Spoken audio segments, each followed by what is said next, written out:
A society without music, without culture, without art, it literally is nothing but a dead like bark. You know what I mean? It's a tree bark. You need to have some green in it. Yet, a majestic tree has been felled. After 26 years of musical extravaganza that resonated primarily with the history of Cambridge, the famed Millrace Folk Music Festival has come to an end. The free 3-day event that was held every August celebrated the city's historical connection with the British Isles while also integrating international music and culture. June Yetkina, a Nuevo flamenco guitarist from the KW region, has fond memories of how the festival brought together musicians from around the world. Every year has been amazing that I played, but last year I got to play with 4 different culture. I have this song called Midnight Train. This song is very, I'm originally from Turkey, and it has a lot of fusion, a lot of like the musical influences from Turkish music. It's very Middle Eastern sounding. I had 2 African players and an Afghani player joining me on stage, playing their own instruments, playing this song. I cannot forget that moment until the end of my life. It was the best because my song, it wasn't my song anymore. It was like a magic. It was incredible because all these people added their own twist into it. Just the whole experience was unbelievable. I decided to meet with Brad McEwen, founder of the festival, to find out about what led him to end the event. One could still sense his fervor as he reminisced of the festival that he'd started in 1992. I've been into music most of my life in one form or another, and you know, in my late teens I discovered traditional music, something that I really resonated with.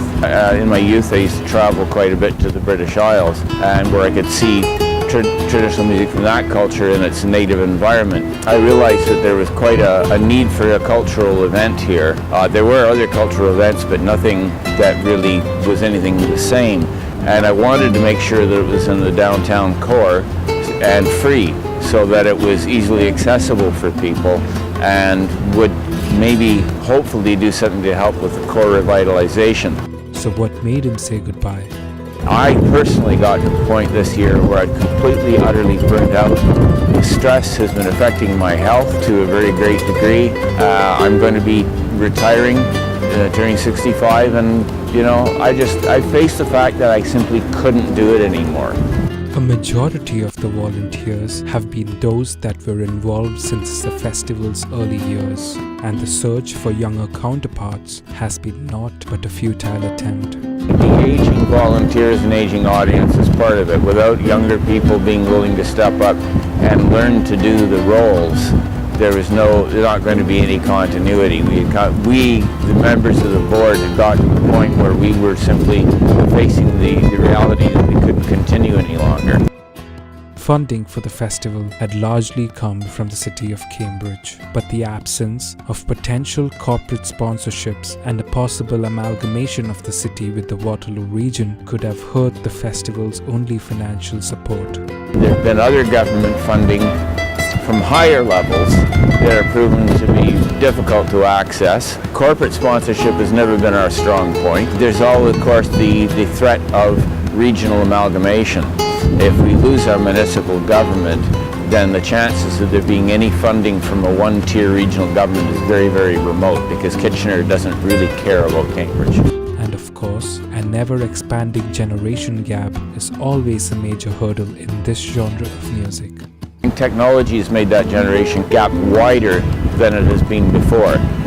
We're facing a generation that's grown up with technology at hand, and I think it's a big social problem, and it is preventing people from engaging in the same way. They're engaging in a virtual way and not necessarily in a real way. June explains why the festival was important. Canada is one of the most diverse countries in the world. And unfortunately, we're taking away one of the most important international festivals. One of those festivals that we need it. And 26 years seems to be long, but I still think it could have gone another 50. I wish it wasn't. It didn't end. an aging and exhausted board of members, scanty funds and grants, and the lack of young, passionate and energetic volunteers willing to step up all led to the end of an iconic festival. Can the city's residents and businesses take on the responsibility of reviving it? Or would it at least see a similar festival that celebrates tradition and culture emerge? As one ponders over it, perhaps we should let one of late Romantic composer Gustav Mahler's proclamation sink in. Tradition is not the worship of ashes, but the preservation of fire.